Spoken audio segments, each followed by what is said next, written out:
Ceci est une satire. Une satire qui vise moins les bénéficiaires que les absurdités d'un système mal foutu, mal équilibré et parfois tellement kafkaïen qu'il mériterait un César du meilleur scénario de science-fiction sociale. Oui, certaines personnes n'ont pas eu d'autre choix. Oui, la précarité ne se résume pas à ne rien faire. Et non, tous les retraités ne sont pas des escrocs en pantoufles. On se moque aussi, et surtout, de ceux qui pondent les règles, les contournent quand ça les arrange, et vivent confortablement sur le dos des pigeons actifs. Bref, aucun retraité, vrai ou imaginaire, n'a été maltraité pendant le tournage. Et si l'humour piquant vous irrite, cliquez plutôt sur Méditation guidée que sur Nina s'énerve. Et si je vous disais qu'en France, on peut toucher plus de 1 600 € de retraite sans avoir jamais bossé une seule journée? Pas un stage, pas un CDD, pas même un job d'été à distribuer des flyers pour du kebab vegan. Non, rien, nada, zéro. Alors que vous cotisez comme un bon petit soldat depuis 20 piges, eux, ils touchent le pactole, en mode canapé retraite. Restez bien jusqu'à la fin, parce que ce que vous allez entendre va vous donner envie de démissionner pour vivre longtemps et glander français.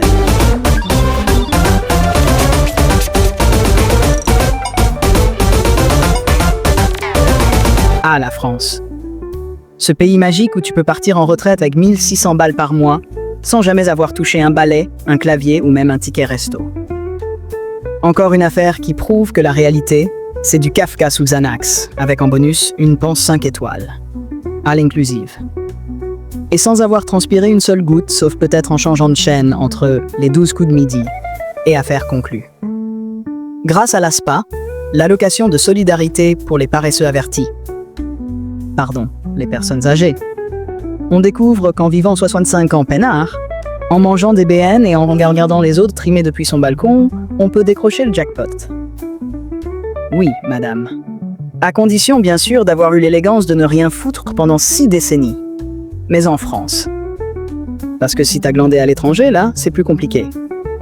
Faut un visa spécial pour l'oisiveté républicaine. Et attention, c'est pas 200 balles pour s'acheter 1 kilo de tomates et 2 Doliprane. Non, non. On parle de jusqu'à 1 600 € par mois pour un couple.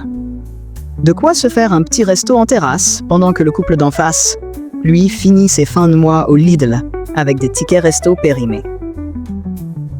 Évidemment, pendant ce temps, les petites mains du système, vous savez, ceux qui se lèvent à 6 heures pour faire tourner les hôpitaux, les écoles ou les stations essence, eux, ils galèrent pour avoir une retraite décente après 43 ans à se faire lessiver la moelle.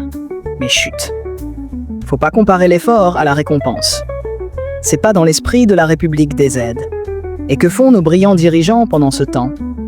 Ils applaudissent le système, tout en pondant des réformes pour repousser l'âge de la retraite à 64 ans.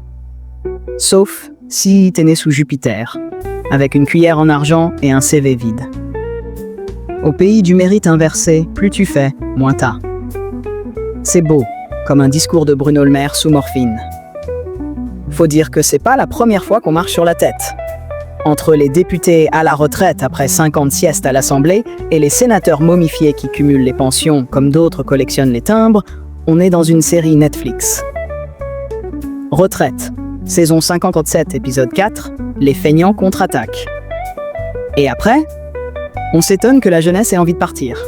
Bah oui, pourquoi bosser pour un SMIC taxable quand t'as l'option zéro effort, maximum confort? C'est la Startup Nation, version hamac. Bref, pendant que certains transpirent à 3 degrés dans un entrepôt pour 1 400 € net, d'autres attendent juste que le temps passe pour empocher plus.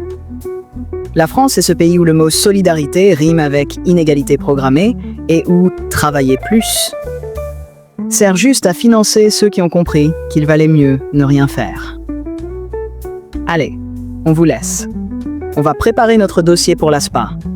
On compte bien toucher 1 600 balles en 2089. Quand on aura enfin fini de rembourser notre crédit étudiant et nos cotisations retraite pour les autres.